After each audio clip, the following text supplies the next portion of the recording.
ao Êxodo. Então, né, estamos aprendendo aí o livro do Êxodo, estamos no capítulo de número 4. Deu a Deus, o Senhor. Mas os israelitas não vão acreditar em mim, nem vão dar atenção ao que eu falar e vão dizer que o Senhor não me apareceu. Então o Senhor perguntou: o que é isso que você tem na mão? Um bastão, respondeu Moisés. Deus disse: jogue-o no chão. Ele jogou, e o bastão virou uma cobra, e Moisés fugia dela. Aí o Senhor ordenou a Moisés: estenda a mão e pegue a cobra pelo rabo. Moisés estendeu a mão e pegou a cobra pelo rabo, e de novo ela virou um bastão na mão dele. Então o Senhor disse: só isso para provar aos israelitas que o Senhor, o Deus dos seus antepassados, o Deus de Abraão, o Deus de Isaac, o Deus de Jacó, apareceu a você. Amém, né? Então aqui a gente vê, né, um objetivo para todos os milagres, né? Que seria que todos devessem crer, porque ele era o Deus de Abraão, Deus de Isaac, Deus de Jacó. Somente a ele toda a honra, toda a glória e todo louvor. Então, né, quando Moisés ele chega diante de Deus e tem esse temor, porque na verdade os israelitas o conheciam como o príncipe do Egito, né? E não como alguém do meio deles. Então realmente era uma preocupação que fazia sentido. Então Deus pega e faz isso, né? Pede para que ele estenda o seu cajado e ali Deus faz transformar numa cobra, numa serpente. E logo depois torna a desfazer, né? Então seria algo que realmente os israelitas veriam que haveriam 1, 2, 3, que haveria, né, a mão de Deus ali sobre a vida de Moisés. Mas vamos continuar a leitura que nós vamos entender melhor. E o Senhor continuou: agora põe a mão no peito. Moisés obedeceu. E quando tirou a mão do peito, ela estava leprosa, branca como a neve. Ponha outra vez a mão no peito, ordenou Deus, o Senhor. Ele pôs a mão no peito novamente, e quando a tirou, ela estava tão boa como o resto do corpo. Então o Senhor lhe disse: se com o primeiro milagre os israelitas não acreditarem em você e não se convencerem, então com o segundo vão acreditar. Mas se com esses 2 milagres ainda não crerem e não quiserem ouvir o que você disse, tire água do rio Nilo e derrame no chão, que ela virará sangue. Moisés respondeu ao Senhor: ó Senhor, eu nunca tive facilidade para falar, nem antes nem agora, depois que começaste a falar comigo. Quando começo a falar, eu sempre me atrapalho. Está parecendo comigo esse Moisés. Porém o Senhor lhe disse: quem dá a boca ao ser humano? Quem faz com que ele seja surdo ou mudo? Quem lhe dá a vista ou faz com que fique cego? Sou eu, Deus, o Senhor. Agora vá, pois eu o ajudarei a falar e lhe direi o que deve fazer. Bom, aqui é um erro de teologia que a gente é muito interessante. Eu já vi vários pregadores falarem que Moisés era gago, por isso que ele teria dito isso para Deus, né? Que ele não poderia fazer esse trabalho para o Senhor porque ele seria gago. Mas na realidade isso é um equívoco dos pregadores.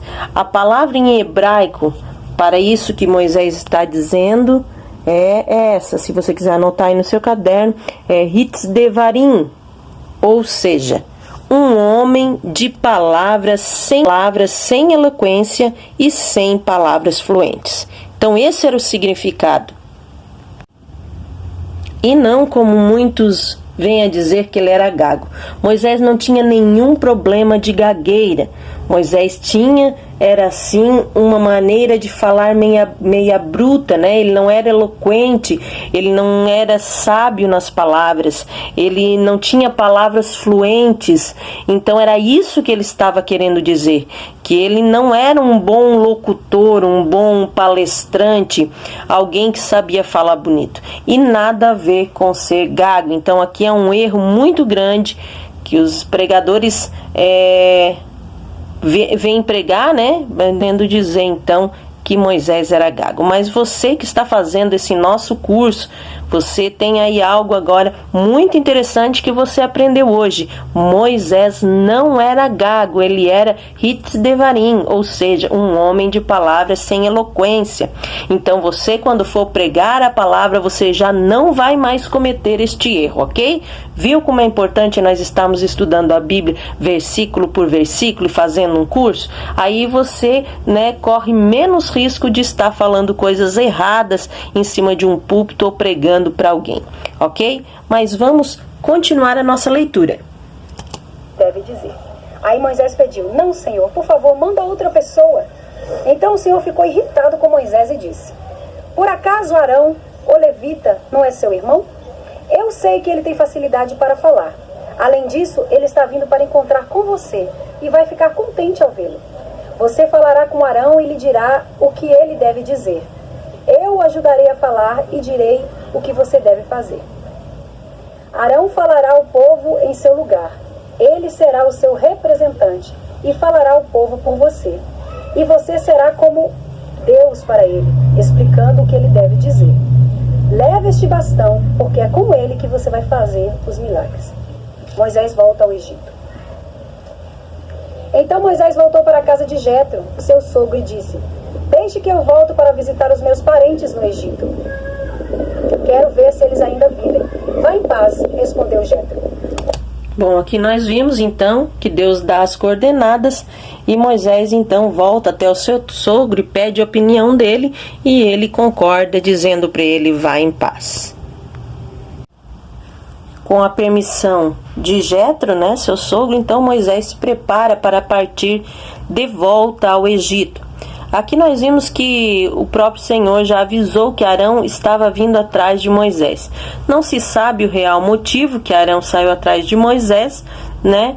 Mas não só porque não somente poderia ser que Deus, o próprio Deus, teria falado com ele para que ele viesse, né? Mas a Bíblia não relata isso, mas também que não só o faraó, mas todos os da corte intentavam matá-lo, né? Queriam matá-lo. Então, talvez por isso Arão tenha saído atrás, mas isso é um mistério que ainda não foi revelado, que ninguém sabe dizer ao certo. Quando Moisés ainda estava na região de Midian, o Senhor Deus lhe tinha dito: volte para o Egito, pois todos os que queriam matá-lo já morreram. Então Moisés fez com que sua mulher e os seus filhos montassem um jumento e começou com eles a sua viagem de volta para o Egito. Moisés tinha na mão o bastão que Deus havia mandado que ele levasse. E mais uma vez o Senhor disse a Moisés: eu lhe dei poder para fazer muitos milagres.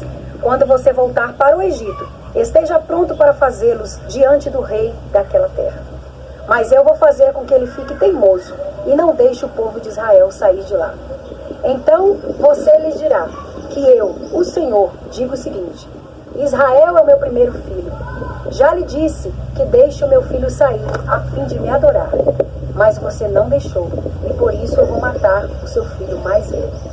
Meu Deus, né? Aqui a gente vê, então Deus já revelou a Moisés o que aconteceria em todo o Egito, né? É algo muito triste que ali aconteceria, mas a gente vê também, por um outro lado, algo muito lindo da parte de Deus, que é ali onde Deus chama a nação de Israel como filho, né? Como filho primogênito.